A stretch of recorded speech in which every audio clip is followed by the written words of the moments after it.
Hello everybody, my name is Naomi. I'm part of the Somali Christian TV team here.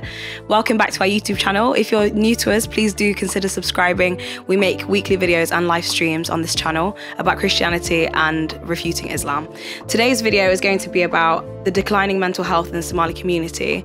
This is something that's been on my heart for a long time since I did study psychology at university, but I wanted to kind of delve into it a little bit more from kind of like anecdotes and things I've heard from Somali people, and just, you know, things that you see on social media and stuff like that as well. As you guys may know, if you're familiar with Somalia had a civil war in the 90s, and since then a lot of Somalis have fled from Somalia, and they now live in like the diaspora, it's called, which is where Somalis just like live worldwide in different countries, but the community worldwide is kind of called the Somali diaspora. With a civil war, as you can imagine, there is a lot of PTSD that can come from that, which stands for post-traumatic stress disorder, and that could mean that people would sort of experience a lot of kind of symptoms of feeling, you know, stressed, anxious in situations where that are triggering, that would remind them of back home, of in the war times and stuff like that.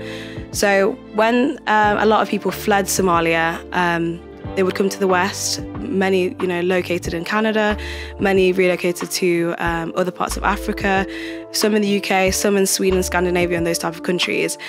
And the thing that worries me, and what I kind of see time and time again, is people who might have stuff like PTSD or anxiety or depression or whatever. Somali people tend to typically have a lot of children, and sometimes I feel like those type of, like that, having children and stuff might not be the best thing to do if you haven't had like sort of therapy and stuff like that to kind of deal with your own traumas and stuff beforehand, if you know what I mean.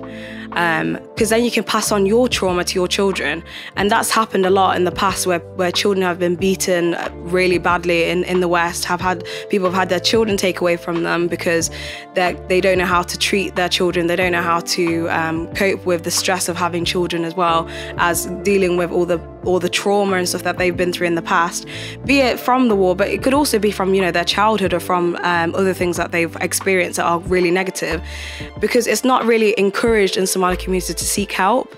If you've experienced something negative and you're lashing out or whatever, especially Somali Muslims, would think that you've got like a jinn or like a demon inside of you, and then that could even be worse for you if you lash out, because then you would have imams or sheikhs or whatever come to your house and try to cast this demon out, which is such a negative experience for a lot of Somalis, and that's happened a lot as well. So that's the thing that kind of worries me. And then the like trauma then being passed down to the younger generations. We've seen a lot of people, a lot of young Somalis like leaving their homes really early. We've seen a lot of Somalis struggling to cope with both the cultures that they're living in, you know, the Western culture and the Somali culture at home. So I would really encourage any Somalis that are listening, if you're older or if you're younger, think about maybe like if you feel like you have got any trauma or anything like that, it's never ever too late to seek help. It's never too late to tell someone. It's never too late to share, you know, how you've been feeling, and your feelings are valid and they're important, and what you've experienced is valid no matter what. So if you wanted to, you could always reach out to Somali Christian TV, as always, even if you're not a Christian, even if you're Muslim. And we want to be here for you to be able to have a voice, you know, on our channel, or even just to speak to someone so you can release some of this trauma in order to heal. So yeah, that's basically kind of my message today.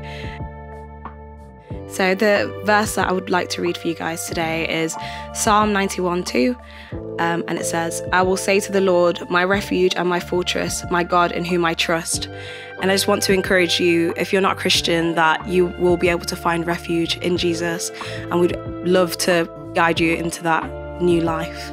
So yeah, thank you all so much for watching.